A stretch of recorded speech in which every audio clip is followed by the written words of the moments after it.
It was awful. It was awful because I had worked closely with Lasantha on this newspaper before. I had in fact trained under him.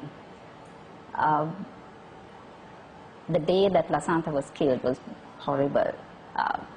I was first called, I think Lal, his brother, who is chairman of this newspaper, telephoned me. He was half crying and he said Lasantha had been shot. And I rushed to the hospital and watched him die. Lasantha wrote this extraordinary valedictory, in a sense, predicting his own death. He wrote it in the days before he was, in essence, assassinated. And in it, as he predicted his own demise, he said, the leader and its staff will fight on. And he used this phrase, unbowed and unafraid. But that cannot be realistic. You cannot be unafraid. That is the motto of the Sunday Leader. It always has been and it still is. But certainly we are not unafraid. This newspaper has been burnt down twice. Its presses have been burnt twice. We were sealed once. We've been threatened, assaulted. Lasantha has been physically assaulted once. His home was shot at another time. When I worked on the newspaper with him, together with him, I too received many death threats. We were in and out of court all the time. So, yes, Lasantha stood by that motto, and he ingrained in all of us that we should remain unbowed and unafraid. But that does not mean that Lasantha was also not afraid, or that all of us here have not been afraid at various different times. Who do you believe is responsible for the death of your predecessor?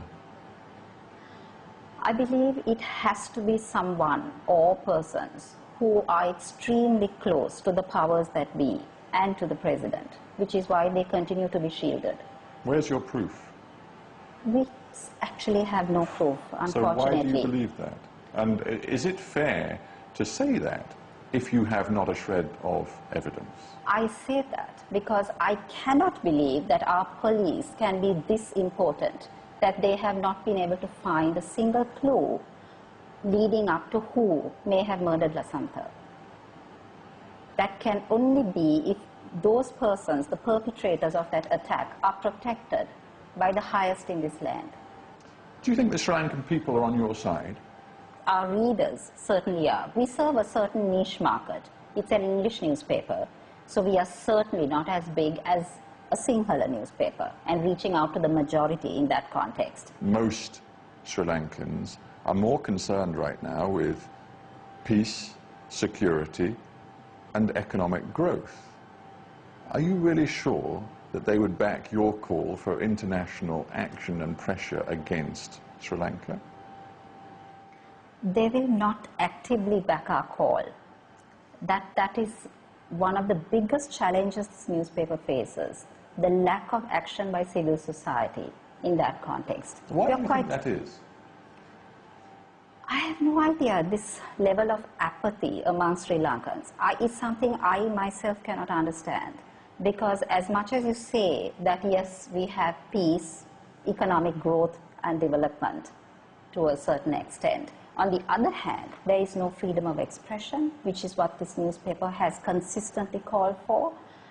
We have also consistently and continuously insisted that we must have an independent judiciary, an independent police, an independent elections commission, none of which are in place yet.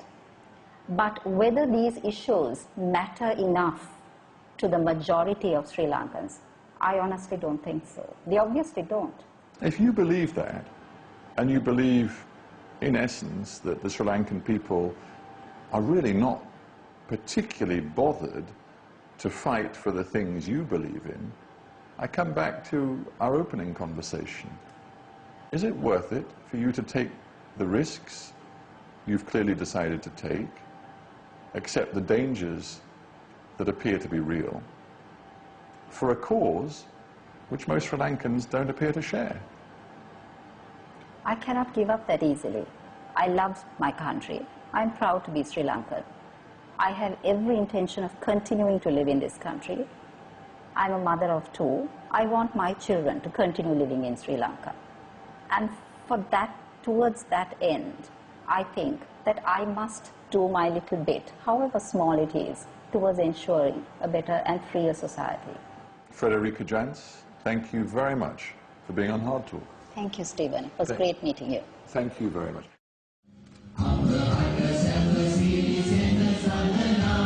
The Sri Lankan government remains preoccupied with national security, and this is the man who has come to embody the iron will of the country's security apparatus. Gotabaya Rajapaksa is Defence Secretary. In effect, he runs all aspects of security policy for his brother, the President. Gotabaya Rajapaksa, welcome to Hard Talk. Right. This country is still giving sweeping powers to the executive upon the notion that there is a war on terror, a war which, of course, is over. Why do you still need these sweeping powers?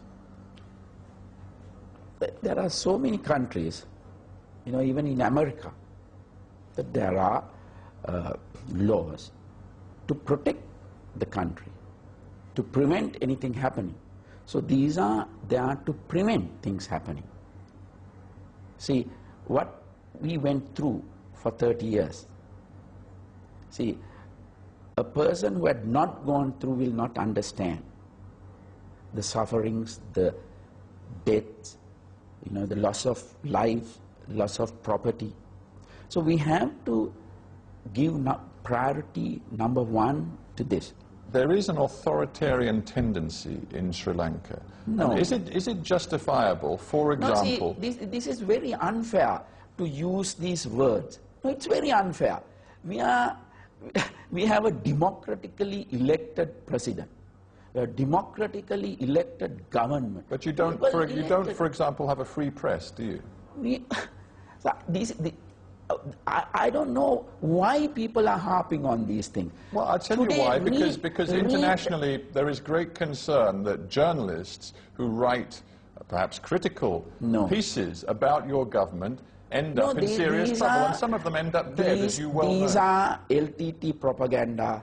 These are propaganda by the people who are against the government. So the international community goes on. No, forgive me, it's not propaganda that Lasanta No, this is propaganda. for example, the editor of